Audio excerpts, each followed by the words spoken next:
Selamat malam, perkenalkan saya Cynthia Ginialdi Minggolan. Saya dari program studi Sistem Informasi dengan NIM 12S2503. Video kali ini saya mempresentasikan kode dari UAS Praktikum Pemros. Sebelumnya di sini saya menginformasikan bahwa kode yang saya gunakan salah, tetapi saya meminta mempresentasikan atau menjelaskan kode tersebut, dan nantinya saya akan menjelaskan maksud dari permintaan soal UAS Praktikum Pemros ini, dan pada video terakhir nanti saya akan menjabarkan keluhan atau kesulitan yang saya alami selama UAS praktikum ini berlangsung. Langsung saja kepada penjelasan kode program ini. Program ini merupakan sistem manajemen inventaris sederhana menggunakan bahasa C yang berfungsi untuk mencatat data mudah. Program dapat menerima barang baru atau receive, mengirim barang keluar atau ship, mengumpulkan stok barang atau restock, menampilkan seluruh daftar barang atau report, serta melihat riwayat aktivitas suatu barang atau audit. Data barang disimpan dalam struktur item yang berisi ID barang, nama barang, jumlah, stok, dan harga. Sedangkan setiap aktivitas perubahan barang dicatat dalam struktur log yang menyimpan nomor log, ID barang, jenis aktivitas, dan jumlah barang yang berubah. Semua data disimpan dalam array, sehingga program dapat menangani banyak barang sekaligus. Nah, pada bagian awal program ini didefinisikan beberapa konstanta seperti max items untuk batas maksimum jumlah barang dan max logs untuk batas maksimum jumlah riwayat aktivitas. Kemudian dibuat variabel global seperti item count untuk menghitung jumlah barang yang tersimpan, log count untuk menghitung jumlah log aktivitas, serta global log ID yang digunakan untuk memberikan nomor unik pada setiap log secara berurutan. Fungsi find item digunakan untuk mencari posisi barang berdasarkan ID. Fungsi ini melakukan pencarian dengan membandingkan ID yang dimasukkan dengan seluruh ID barang yang ada di log array. Jika barang ditemukan, fungsi akan mengembalikan indeks tersebut, sedangkan jika tidak ditemukan, akan mengembalikan nilai min 1. Fungsi ini sangat penting karena digunakan hampir di semua proses seperti pengiriman, penambahan stok, dan audit. Kemudian di sini juga ada fungsi add log.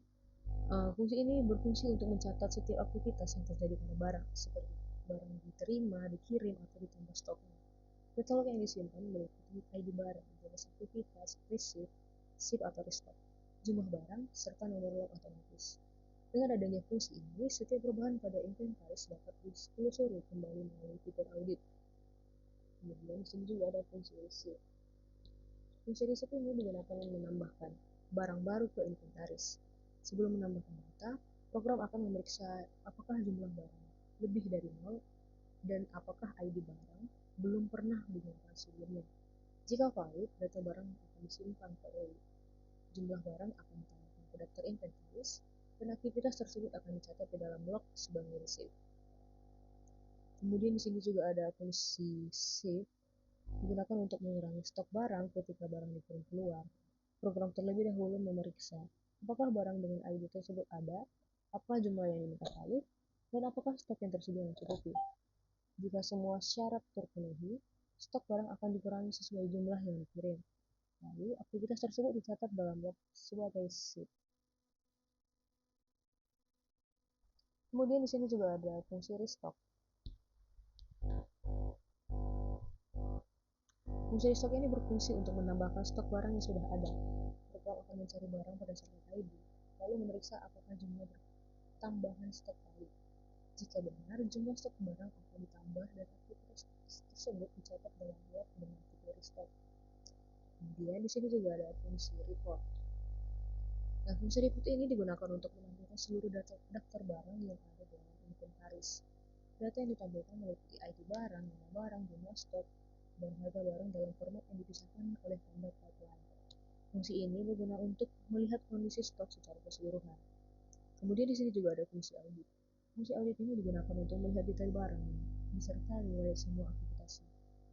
Program akan menampilkan informasi barang terlebih dahulu, kemudian menampilkan seluruh log yang terkait dengan ID barang tersebut.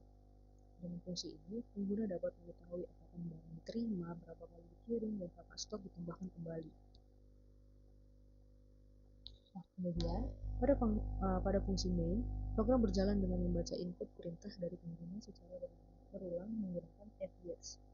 Input dipisahkan berdasarkan tanda pagar, kemudian srf, sehingga program dapat mengenali perintah seperti receive, save, restore, repeat, dan edit.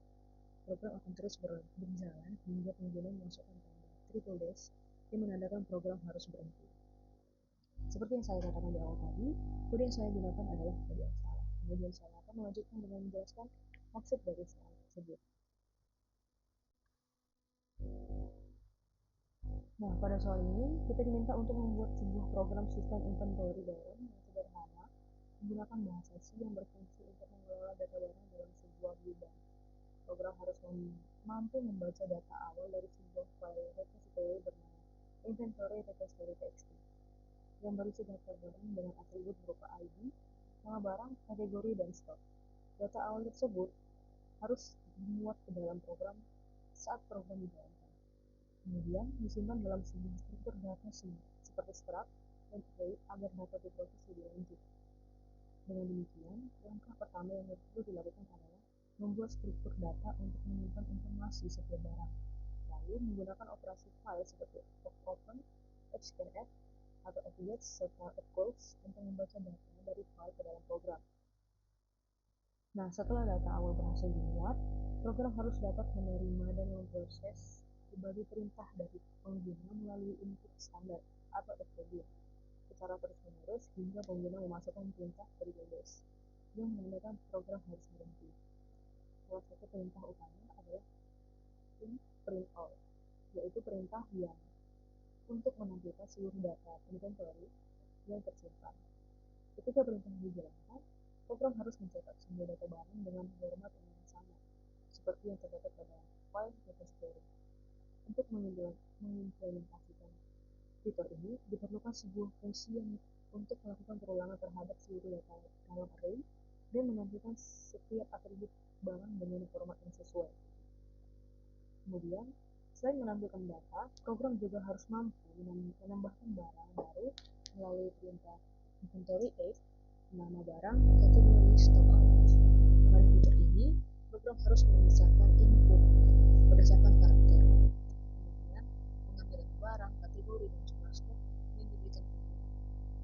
Nah, nilai ID barang tidak dimaksudkan oleh pengguna, tapi harus ditentukan secara otomatis berdasarkan urutan berikutnya dari data yang sudah ada. Setelah data barang berhasil ditambahkan ke array inventory, program juga harus segera menyimpan kembali seluruh data ke file repository, sehingga perubahan tersebut tetap tersimpan meskipun program ditutup. Oleh karena itu, diperlukan fungsi tambahan untuk mengisi ulang seluruh isi array ke file menggunakan fprint. Nah, fitur berikutnya yang diminta adalah memperbarui stok barang dengan menggunakan perintah inventory stock ID jumlah program stok. Dalam perintah ini, pengguna memasukkan ID barang yang ingin diubah serta jumlah perubahan stok yang dapat berupa bilangan positif untuk menambah stok atau bilangan negatif untuk mengurangi stok. Program harus mencari barang berdasarkan ID yang diberikan pengguna, kemudian menyesuaikan nilai stok sesuai perubahan tersebut. Nah, setelah stok diperbarui, data inventory yang baru juga harus langsung disimpan kembali ke file agar tetap sinkron dengan data yang ada dalam program. Selain menjalankan perintah-perintah yang valid, program juga diharapkan dapat mengabaikan perintah yang tidak dikenal tanpa menghasilkan error atau menghentikan eksekusi. Hal ini menunjukkan bahwa program harus memiliki logika pengecekan terhadap setiap komen yang diterima, menggunakan fungsi seperti strcmp untuk memastikan hanya perintah yang sesuai yang akan diproses. Secara keseluruhan, soal ini menguji kemampuan dalam menggunakan struktur data atau struct, array, manipulasi string atau strcmp strstop, pengolahan file atau file handling, percabangan, perulangan, dan modularisasi fungsi dalam bahasa C. Inti dari tugas ini adalah membangun program inventory yang dapat membaca data awal, menampilkan inventory, menambahkan barang baru, memperbarui stok, serta menyimpan semua perubahan secara permanen ke dalam file. Nah, kemudian saya di sini akan menjabarkan kesulitan yang saya alami selama UAS Pemkos Praktikum tadi. Yang pertama, memahami alur soal yang cukup panjang dan detail. Saya sebagai mahasiswa semester 2 sering mengalami kesulitan di tahap awal karena harus memahami struktur soal yang cukup banyak. Mulai dari cara membaca file, memproses input perintah, hingga menyimpan kembali perubahan ke repository. Terkadang terlalu fokus langsung menulis kode tanpa benar-benar memahami alur kerja program.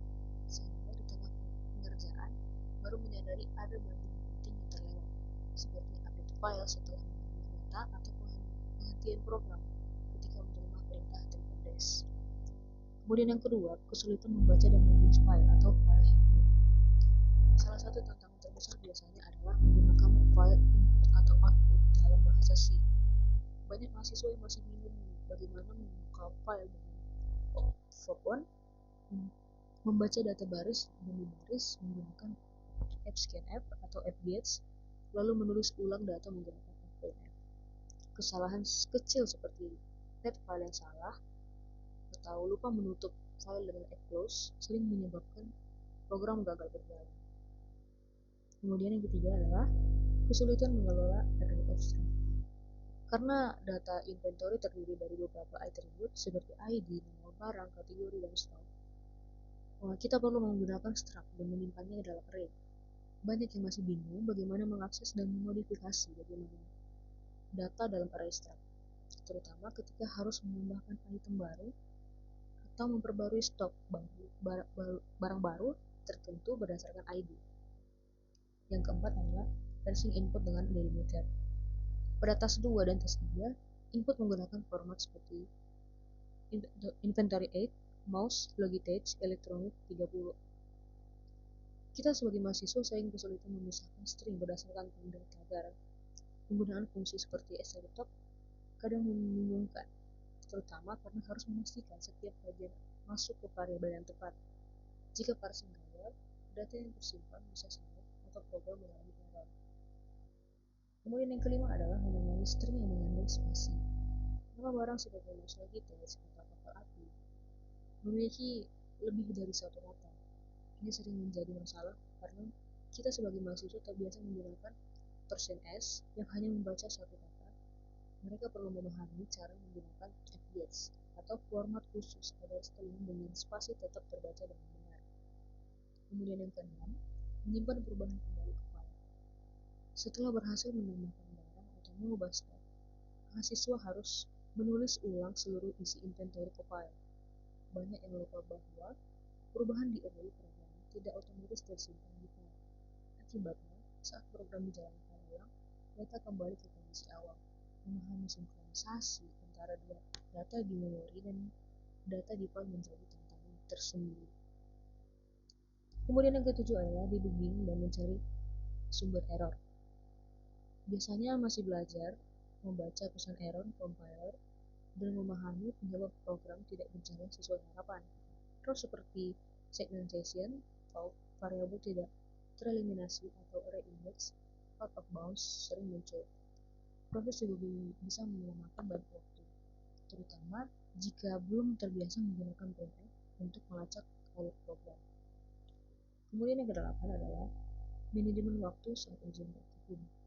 Dengan durasi 240 menit, kita harus membagi waktu antara memahami soal, menulis kode, testing, dan memperbaiki loop. Banyak yang terlalu lama di satu bagian sehingga tidak sempat menyelesaikan task berikutnya. Tekanan waktu juga dapat menyebabkan kesalahan sederhana seperti typo atau lupa menyimpan file sebelum submission. Yang kesembilan, kekhawatiran terhadap hasil auto-graded GitHub Classroom. Mahasiswa sering merasa cemas karena program yang tampak benar atau kelihatannya benar saat diuji sendiri belum tentu lolos semua test case pada auto-grader. Kadang, output berbeda hanya karena format spasi atau nilai tambahan. Hal ini membuat kita sebagai mahasiswa harus lebih teliti terhadap detail output yang diminta. Kemudian yang terakhir adalah menjelaskan solusi saat presentasi video.